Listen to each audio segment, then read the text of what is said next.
One of my subscribers, a great guy, been here for years, shared recently that he met his new girlfriend on a first date where they went into the woods to pick stinging nettles. Stinging nettles. I don't know what that is, but I do know it's in the woods. And I know this woman went there with a stranger to pick plants that have stinging in the name. And look, it worked out. They're together. She's alive. I'm really happy for them. But if that woman had been my client, my friend, I would have said, girl, do not go into the woods with a man you met on the internet. I don't care how cute he is. I don't care if he promises you that there are cool waterfalls and mushrooms. Stay where there is cell phone service and witnesses. Today, we're talking about the worst possible places to meet someone for the first time. Not because they're all dangerous, although some are, but because they're disasters. The kind of dates that sound romantic until you're actually on them and you realize that you've made a terrible mistake and there's no graceful way out of it. And then, because I'm not a total monster, we'll talk about where you should go, places that won't require an exit strategy or a therapy session afterwards. That sounds at all interesting? I hope you'll stick around, because that's what's on the agenda. Movie theater. Classic first date. Also terrible. 2 hours of mandatory silence while you wonder if reaching for the armrest is flirting. You're trying to gauge if they're laughing at the same parts without turning your head. Just side-eye in the dark, hoping you're both finding the same things funny, so you can convince yourself later that this means something. You offer popcorn, they take some. Was that intimate? Are we doing a thing now? The movie ends and you both walk out kind of blinking into the parking lot light. That was good. Yeah, I liked it. Neither of you knows if the other person means it or if they're just being polite. Comedy clubs are the same problem, but with a drink minimum. You've learned that they're an actual human who showed up. That's not nothing. But a first date should let you get a vibe for a person. And you can't do that just by sitting next to them in the dark watching somebody else be funny. Save it for later when 2 hours of not talking feels comfortable instead of like you're failing a test that nobody explained. Somebody invites you to their place. I'll cook for you. Sounds sweet. Also a trap. You walk in and you're getting a live-action Zillow tour of somebody's emotional landscape. The couch says, I watch a lot of TV, and there are picture frames everywhere. All pictures of the same dog in different parks, the beach, the mountains, a hiking trail. Oddly, you never see the dog's face, just the dog from behind or from the side, one from really far away where the dog's just a brown blob. You're starting to wonder if the dog was happy at these places or being held captive. The kitchen, either suspiciously clean like they just bleached a crime scene, or there's a stack of unopened mail from 3 months shoved aside to make room for the cutting board. If the vibe's off, if they're boring, if they tell stories that include everyone's middle name and what year things happened, you don't want to leave rudely. They're being sweet. They're stirring something that actually smells good. They just asked how you like your garlic cooked. It feels harsh to bail when somebody's putting in genuine effort. Meet in public where leaving early doesn't require inventing a family emergency. Someone invites you to a wedding. No. A wedding is 6 uninterrupted hours of being evaluated by people who have opinions about whether you're good enough for somebody you're not even sure you like yet. The aunt corners you during cocktail hour. So how did you two meet? You met 6 days ago on Hinge. The college roommate pulls your date aside and you watch them laugh about something. They glance at you. You'll never know what they said. The mom, she's doing math. You can see it happening. She's calculating grandchildren timelines while you're still figuring out if this person's sense of humor works for you at all. Then dinner with their college friends. Somebody says, oh my God, remember the lake house? And everybody erupts in laughter. You don't know about the lake house. You never will. And then somebody starts the Macarena. Your date, this person that you've known for less than a week, is doing synchronized arm movements with their 70-year-old Uncle Jerry while their mom films it. You're in that video. It's going on Facebook. And Linda already shared it. Melissa commented, cutest couple ever. You've been on one date. Skip it. Go to a taco truck if you want food and dancing. Same fun, 0 performance review. And if it's weird, you never see those people ever again. Somebody suggests a concert or that bar where the music is so loud that your chest vibrates. 2 hours of shouting, what? while learning absolutely nothing except you both have working ears for now. Somebody bumps into you with the beer. Oh, now you smell like an IPA. You just got here 15 minutes ago. Your date leans over to tell you something, so you're watching their mouth move. Could have been, I love this band. Could be, I need to leave.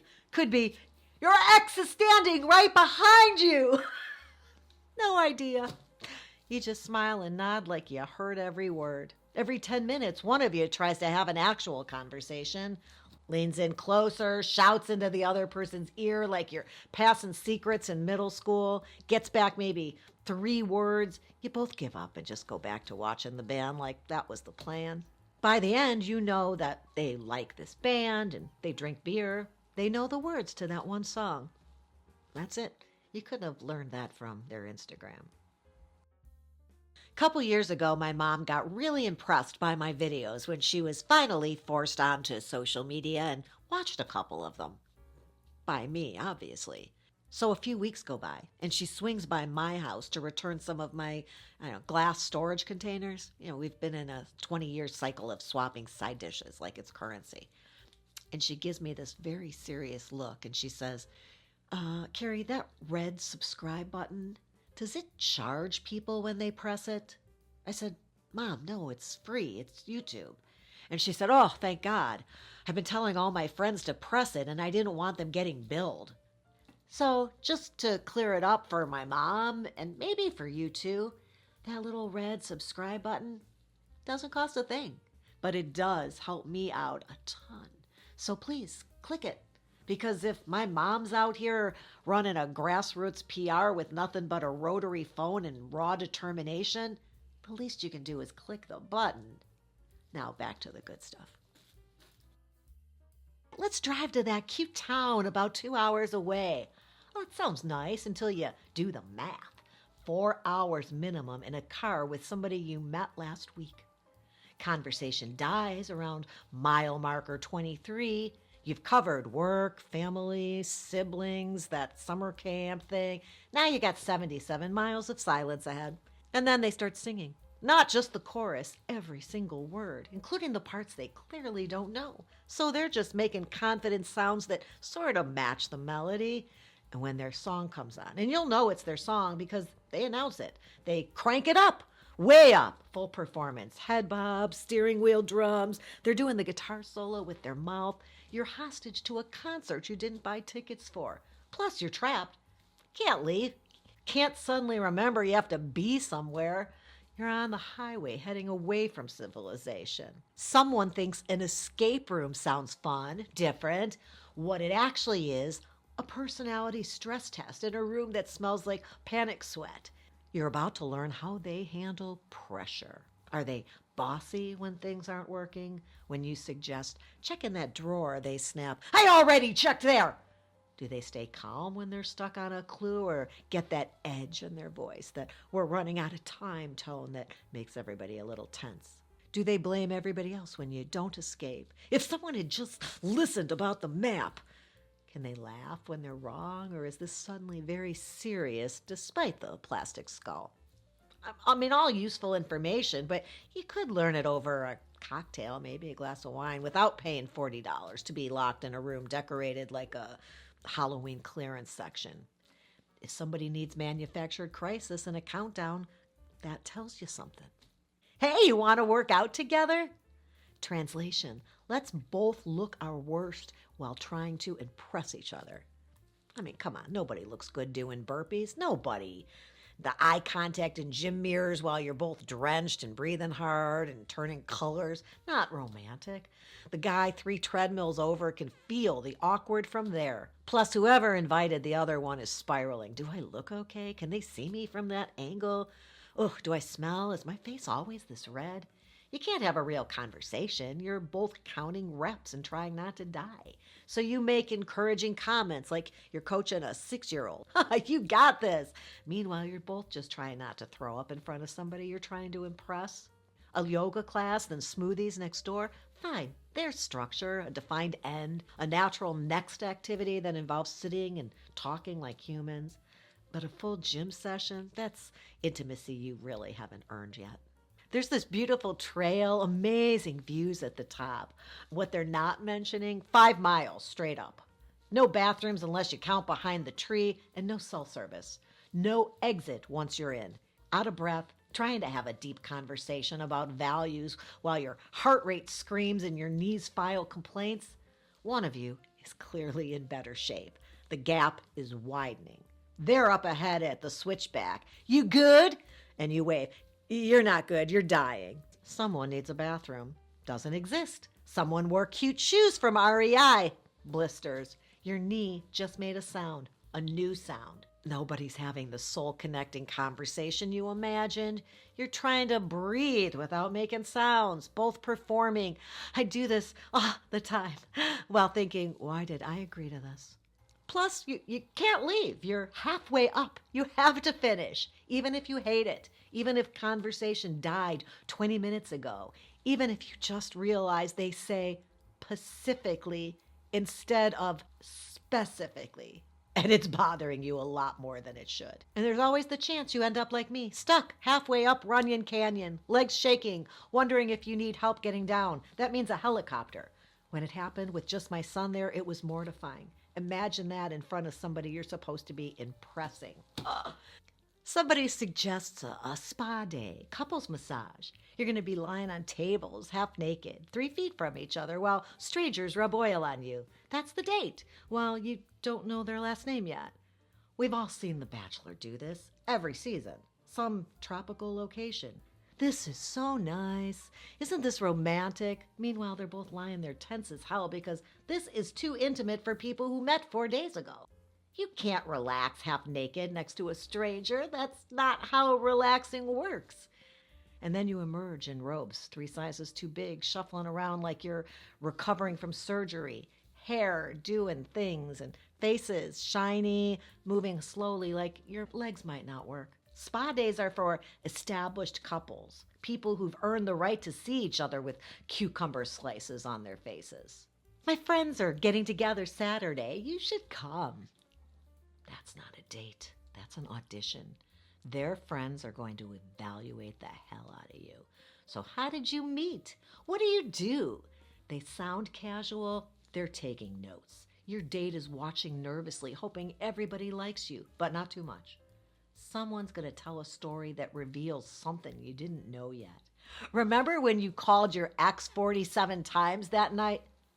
Your date laughs awkwardly. That was weird. You're performing the whole time, trying to be likable without trying too hard. Funny, but not funnier than your date. That's important. Don't outshine them. Trying to laugh at inside jokes that you're not a part of. Meet the friends later when it's natural instead of a test. The woods, mushrooms, foraging, bird watching, secret waterfall that nobody knows about. No! Secret means nobody else is there. Nobody knows where you are. That's not romantic. That's the setup for every true crime podcast. The part where the host says she had good instincts her whole life, but something made her ignore them that day. It sounded romantic. He seemed nice. Good photos. That line in his profile about loving nature. It felt rude to say no. She didn't want to seem paranoid. So she went. But you don't know him yet. Not really. You've had nice conversations over text, yeah, but that's not the same as knowing somebody well enough to go somewhere isolated where your phone might not work. Most people are fine. Most people who suggest the woods just like being outside. But you can't know which category somebody falls into on date 1. And that's reason enough to stay public. The woods can wait until you've met his family or friends, or until you've been to his place when other people were around, until somebody besides you knows where you're going. And now let's flip it around and give you some places that would be great for a first date, because that just really only seems fair. A walk, not a hike. Flat, paved, around water or through downtown. You're moving and talking, commenting on things that you pass. That dog's wearing a sweater. That person is really struggling with parallel parking, and you both step back to watch like it's a spectator sport. I mean, if it's going well, you keep walking, add another loop. If not, you both have somewhere to be in 20 minutes. Movement helps. Side by side feels easier than face to face across a table. A wine bar with actual ambiance, small little tables, really great lighting, music that you can talk over. Not a sports bar with 17 TVs. No, not a club. A place designed for conversation.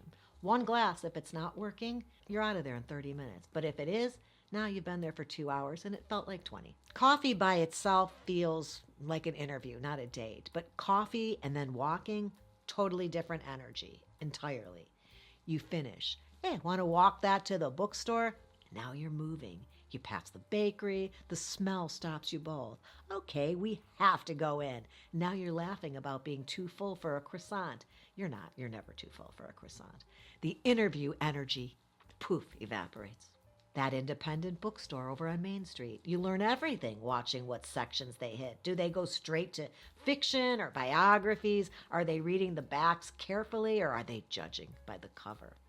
They pick up a book, read the first page, laugh, show you. Listen to this opening line. Oh my God, this is so romantic. These moments are going to tell you more than asking, what kind of books do you like, ever could. How about the farmer's market? It's bright, crowded, perfect. Walk the whole thing in 20 minutes if it's not working. Stay for an hour trying samples if it is. Conversation drags, bond over the person charging $18 for honey. Is it blessed? I don't know. Does it grant wishes? Or you both try the same hot sauce sample. Both make the same face. Why is this so spicy at 9 in the morning? And now you're both laughing and looking for water. Mini golf, the place with the windmill and the castle and that one impossible hole. A little competition maybe, something to do with your hands. You watch them miss an easy putt and they do this defeated slump and hang their head, make you laugh. Or they sink one from 15 feet away and celebrate like they won the Masters. Fist bump, yeah! I mean, these moments show you who they are. Sore loser? Weirdly competitive about things that don't matter? Can they laugh at themselves? You'll know. The food hall, 15 vendors under one roof. Are you kidding? You can get tacos. They get ramen. You sit at a communal table and eat and talk, steal bites off each other's food if it's going well. No stress about ordering, no awkward who pays dance. You each already paid. Plus, if one of you is picky or has restrictions, there are options. Nobody pretends to like a menu that doesn't work for them. How about the art museum, Sunday afternoon? That's not too crowded and a built-in conversation everywhere. Natural, quiet moments where silent isn't awkward because you're both just looking at art. They stop at a painting and they tilt their head and study it. You can lean over and say, I think it's upside down. You guys laugh. And you know instantly if you're going to get along. You can leave after 30 minutes. You know, I should get going. Feels totally natural. Or stay 2 hours if you're both engaged. Trivia, right, at the bar. You could do that. Pop culture round, history, geography that nobody does really well on. Certainly not me. Banter and light competition and teamwork. Trying to remember what year that stupid movie came out. You could see how they handle winning and losing and whether they're gracious. Whether they can laugh when they confidently say, Marie Curie! And the answer was Marie Antoinette. Plus, it keeps conversation moving. You got something to react to. Takes all the pressure off. Oh, ice cream, that place with 47 flavors. Short, sweet, low stakes, hard to be tense eating ice cream, right? Not working? Done in 20 minutes. This was really nice. And if it is working, you want to take these and walk around over there? Easy to extend. There you go. Neighborhood spot with a good happy hour, maybe. You order a beverage, doesn't have to be alcoholic, maybe split those truffle fries if you're feeling it. Stay for an hour if it's working, or 20 minutes if it's not. This is where first dates used to happen, before everybody made it complicated. Just two people having a drink and seeing if they like each other. Free concert in the park. Public and casual. Bring a blanket, grab food from a truck, sit and listen. You could talk during the quiet parts. Conversation stalls. That guy's really into this, isn't he? Is that couple fighting or are they flirting? You just make up a story. It becomes a thing. It's easy to end naturally. You're already standing and folding the blanket. No awkward check moment. Dog park. Only works if you both have dogs. Don't show up without one. That's weird. The dogs handle the ice breaking. Your dog does something ridiculous. Their dog does something ridiculous. You're both laughing. Not two nervous people on a date. No, just two people whose dogs are idiots. Plus, you learn things. How do they treat their dog? Patient, playful? Do they clean up or pretend not to notice? About those stinging nettles, I looked them up. Stinging nettles are plants covered in tiny hairs that inject chemicals, including histamine, into your skin. Pain, burning, itching, and swelling. They're called stinging nettles. Stinging is in the name. They're warning you. And these two went into the woods to find them on purpose. First date. It worked for them. She's alive. They're together. I'm just saying, maybe the pain plants can wait until date 3. A first date should feel like possibility, not punishment. Next time somebody suggests something unique, ask yourself this: can I actually talk to them, like without shouting or mandatory silence? Am I safe? Do people know where I am? Will I need bug spray or a waiver or emergency services? If yes to that last one, the answer is no, by the way. Keep it simple. Keep it public. Keep it comfortable. And for God's sake, stay out of the damn woods. All right, I hope you found that interesting or helpful. If you did, you might want to check out this episode. And before you go, please, that's my mom right there. She always knows where I'm going. I give her a little heads up before I leave the house. Give her the thumbs up she's asking for, and please subscribe before you take off. I'll look forward to seeing you back here again soon. And until next time, have a good one.